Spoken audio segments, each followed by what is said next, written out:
نازل ہوئی اور جو کتابیں تم سے پہلے پیغمبروں پر نازل ہوئیں سب پر ایمان لاتے اور آخرت کا یقین رکھتے ہیں۔ یہی لوگ اپنے پروردگار کی طرف سے آئی ہوئی ہدایت پر ہیں اور یہی لوگ کامیاب ہیں۔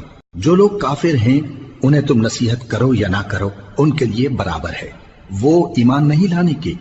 اللہ نے ان کے دلوں اور کانوں پر مہر لگا رکھی ہے اور ان کی آنکھوں پر پردہ پڑا ہوا ہے اور ان کے لیے بڑا عذاب تیار ہے۔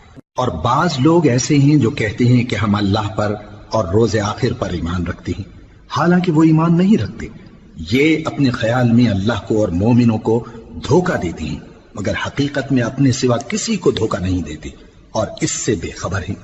ان کے دلوں میں کفر کا مرض تھا، اللہ نے ان کا مرض اور زیادہ کر دیا اور ان کے جھوٹ بولنے کے سبب ان کو دکھ دینے والا عذاب ہوگا۔ اور جب ان سے کہا جاتا ہے کہ زمین میں فساد نہ ڈالو تو کہتے ہیں کہ ہم تو اصلاح کرنے